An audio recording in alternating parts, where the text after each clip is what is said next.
El CIRS, de la UDG, està treballant en un projecte sorgit dels robots marins, que inicialment enviaven a zones determinades, creaven un mapa de la zona a explorar i, passats uns anys, ho tornaven a fer. D'aquesta forma es podia comparar els dos mapes i així veure els canvis que havien sorgit. Van pensar que aquest mètode es podia aplicar en els pacients per detectar anomalies o càncers a la pell.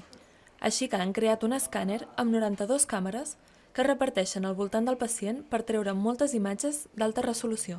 El que fem és fer aquestes fotos de molt alta resolució del pacient i, a més, agafem informació demogràfica del pacient, agafem informació també sobre l'historial clínic del pacient i, a més, agafem una mostra de saliva del pacient i amb aquesta mostra de saliva analitzem la genòmica i veiem si hi ha mutacions en alguns gens que fan que aquest pacient tingui més probabilitat de fer un determinat tipus de càncer de pell.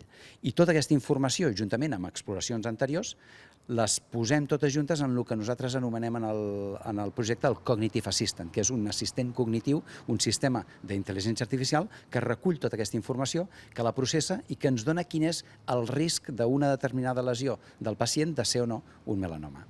Tot i que el projecte està en desenvolupament, necessiten agafar dades dels pacients. Ara mateix, a l'Hospital Clínic, ja s'han escanejat 100 pacients. Aquestes dades seran anotades pels metges i serviran per poder entrenar a la intel·ligència artificial i ensenyar a detectar les irregularitats.